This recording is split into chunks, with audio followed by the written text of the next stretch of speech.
Oh, diba? Lalo kayong naguluhan kung sino ba talaga. Oh, ito pa. Bakit ba hindi ka na kilala? Kinikilig na naman kayo. Di ba ginusto nyo naman yan, yung maging malandi ako? Palibhasa, wala kasing nagpapakilig sa inyo eh. Charot. Ikaw pa rin ang nais ko. Damang-dama ng puso. Hayaan ko nang makapirate yung mga music na yan. Ang mahalaga, kiligin kayo. Gigigil naman ako ah. Sinong pipiliin ko? Diba? May sumilip pa oh. So paano ba yan? Tatlo sila, anong gagawin? Hinahanap nyo sila doon sa nakaraang vlog ng kalandian ko, diba? O ayan na, roll VTR.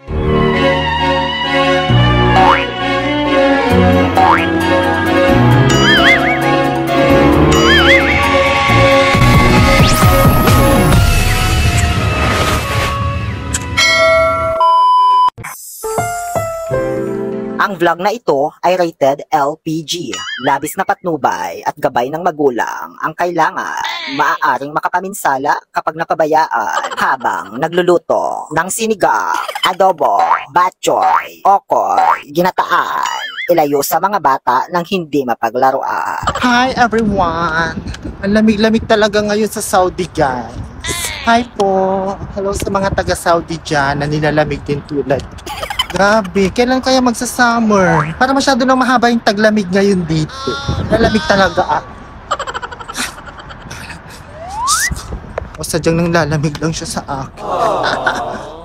At dahil nasa nilalamig ako for today's video, kahit pa 42 degrees Celsius ang temperatura ngayon dito sa Al Khobar, Saudi Arabia, hindi ko pa rin maramdaman. Ewan ko kung bakit. Kaya ngayon ay nandito po ako sa Rahmaniya, ang tinaguriang secret rendezvous ng mga Hokage.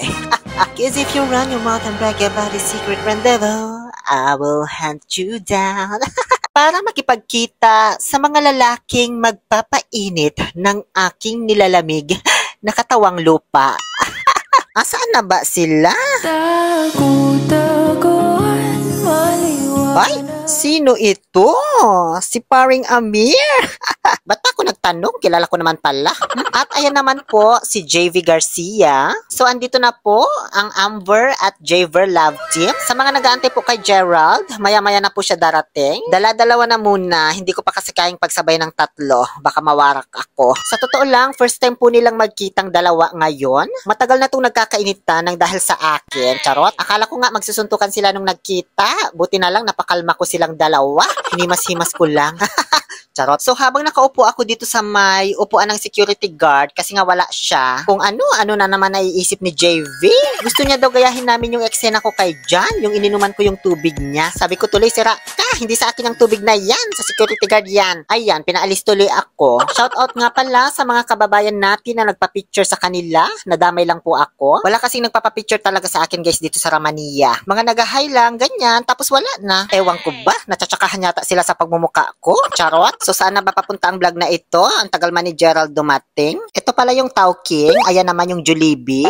Wala lang, nabanggit ko lang. Ay, ba't andito tayo man? Ito pala yung vlog ko noon guys. Alia Faye Jewelry sa itas ng Rahmaniya na umabot ng 1.5 million views. Ba't naman ako dinala ng JB na to sa bilihan ng gold? Hindi pa naman ako prepared para sa engagement at wedding ring.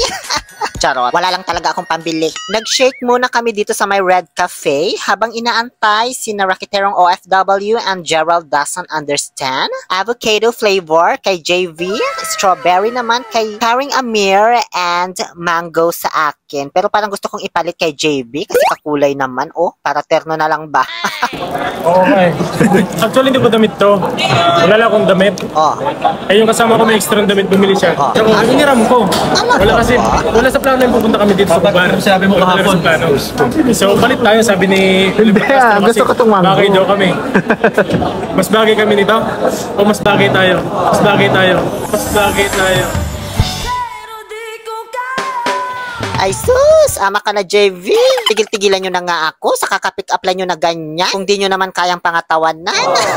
Charot. At sa wakas, dumating na po si Rakiterong OFW at ang ka-love team ko na si Gerald doesn't understand. Para sa Gerver Love Team. Oh, ito na yung inaantay ninyo. Sa mga tanong ng tanong sa comment section dyan, doon sa nauna kong vlog, na kung asa na daw si Gerald, magtatampo daw si JV. Diyos ko, huwag nyo man akong i-underestimate guys pagdating sa love team. Dahil hindi po ako tulad ni Liza Soberano na kinulong lamang sa iisang lalaki. Ako, kahit 20 love team pa yan ang ibigay sa akin, kaya ko yan lahat i-handle at i-manage para makapagbigay kilig sa mga manunood. Malandi nga ako, diba? Sa word pa lang na yun, dapat understood na sa inyo yan. May malandi bang iisa lang ang lalaki sa buhay? Kaya nga malandi, diba? Matuto kayo, ha? Ay, ano man ginagawa ng dalawang to? Mukhang sila pa yata magkakatuluyan, ha? Charot, nakalive po yan sila. Ngayon, next location na po kami. Paalis na kami sa Rahmania. Until now, hindi pa rin po ako makapag-decide kung sino ang pipiliin ko sa kanila. Pero sa ngayon ay may isa na po akong basihan kung sino na lang yung single. Kaso mga taken pala lahat ng mga ito. So paano ba yan? E di ibahin ang team song. May mahal na siyang iba, wag kang tanga. May mahal na siyang iba, bakit chinachat mo pa? Ay, ano ba naman to si JV? Ba't mo ba ginagawa yan? Parang tanga. So, shoutout nga pala sa ating dalawang kababayan na nagpapa-shoutout. Misa at Mima. Shoutout sa inyong dalawa. Ako si Mima. Hi, my name is Mima. Thank you.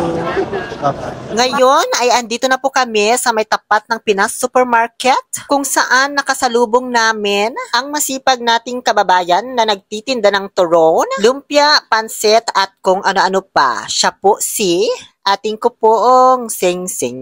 Mitong yan, tempo. Hindi ko maalala yung pangalan. Diyos ko. Sorry po ate, nakalimutan ko talaga yung pangalan mo. Pagpasensyahan mo na itong utak ko kasi 20 seconds lang po talaga life span ng memory ko. Charot. So kung makita nyo po dyan si ate sa may tapat ng Pinas Supermarket, bumili kayo. Kung may 10 reals man kayo dyan na extra, ibili nyo na. Tulong nyo na lang din sa kanila para makauwing maaga. Thank you so much po ate. Tuwang-tuwa ako sa kanya kasi alam na alam niya lahat ng mga pinagagawa ko sa vlog. Bumili lang ako saglit ng pan de regla kasi nag-crave ako dito sa may bakery na tabi ng Pinas Supermarket. Saka kami ulit naglipat ng location. O diba? Parang tinutur na rin namin kayo dito sa may Rahmania. Kaya hindi lang po puro kalandian ang vlog na ito. Parang yan o, like a pyramid, let me show you. O, di ba may naalala ka? Kasi dyan mo binilihan ng sapatos yung jowa mo dati. Wala na, sarado na yun. Cebu Market na po yung andyan. Dumiretso kami dito sa may Alshula Jewelry, Gold and Diamonds para mag-update sana ng gold si JV Garcia. Pero ako hindi saka na ako magbablog dyan. Pag wala na akong mai-content. Charot. Kaso pagdating namin, ang dami man tao. Andyan pa yung mga flight attendant ng Philippine Airlines. Bumibili sila ng gold, Diyos ko. Kaya ayan, inabutan na lamang po kami ng chocolate at umalis na kami kasi baka matagalan pa daw po bago kami ma-entertain. Di naman kasi kami bibili. Magbablog lang. Siyempre, mas priority nila yung mga bibili talaga. Ngayon, ay dumiretso na po kami dito sa may Pukimona Kulay Pink. Pink Restaurant. Ang kainan ng mga may ipinagbabawal na teknik. Charot. O, diba? Tignan nyo, daanan palang papasok talagang mag-overthink ka na. Para naman kasing pasukan ng biglang liko, diba? Charot. Sinasara po talaga nila yung main entrance kapag ka-praying time. Kaya dito po kami dumaan. Paakyat sa second floor. Ngayon ko lang nalaman na may second floor pala ito, ha? Nung unang vlog ko kasi dito, sa ground floor lang kami kumain. Gustong-gusto ko talaga kumain dito, guys. Kahit di naman nila ako ini-sponsoran kasi bukod sa mura na masarap talaga ang mga putahe nila dito. Wala silang putahe na hindi mo magugustuhan. Totoo yan. Bukod pa dyan, ang dami din nila mag-serve kaya sulit na sulit talaga dito lalo na kapag maramihan kayong kakain. Habang kumakain kami ay ipakita ko lang itong tahong na nahalungkat ko sa Tom Yum. Naa-attract kasi talaga ako guys kapag nakakakita ako ng tahong. Lalo na kapag binulat-lat ko na yung nightingale niya. Ayan o diba? Maputi-puti. Hala, ba't ganun man? Kulay puti yung nightingale niya. Diba kulay brown dapat yaan? Ano, tahong ng Amerikano yata ito?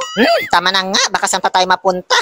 Ba't kasi ang hilig-hilig ko sa tahong? Diyos ko. Hindi yung tahong na buhay ha? Magkalinawan tayo dito. Hindi ko ninais kumain nun. Pagkatapos namin kumain, ay naglakad kami mula Ramania papunta dito sa may Ashdan Walk. Ginabi na kami. Andito kasi yung mga kasamahan ni JV. Ihahatid na namin siya sa kanila kasi mamaya ay aalis na rin po sila. Oo, napadaan lang kasi sila dito. So hindi ko na ito masyadong ibablog kasi pang 10 times ko na yatang vlog dito. Nakakasawa na. Basta may nadaanan lang po kaming event dyan. Nasasayaw sana ang mga babae na yan. Kaso wala man tugtog. Ayaw yata kumunik doon sa Bluetooth speaker. Nag-antay pa naman kami ng matagal dyan. Wala naman pala. Ngayon ay dumiretso na po kami dito sa may basketball court. Ang daming Pilipinong naglalaro. Kaso ayaw kong makisalamuha kasi magsiselos itong mga kasama ko.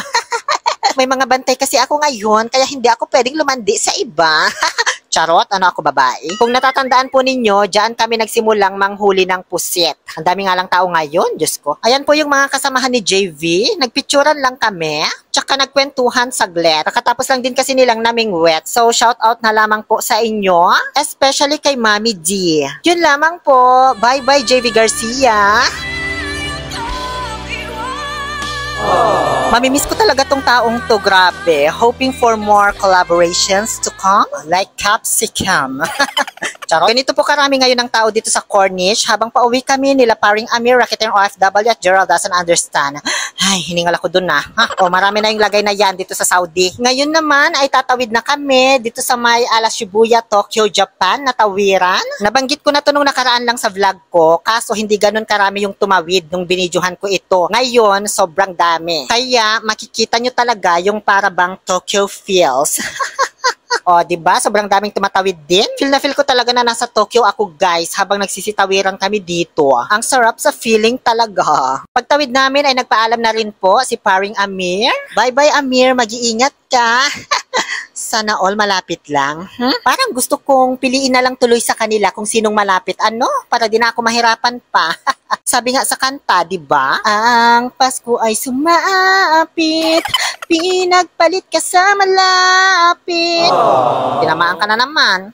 Hanggang sa nakauwi na rin po kaming tatlo. Maraming salamat sa inyo, Rakiterong OFW and Gerald doesn't understand. I-follow nyo po sila dahil nagsisimula pa lang yung mga vlogger na yaan. Yun lamang po. Maraming salamat sa suporta at patuloy na panonood. Hanggang sa muli, paalam!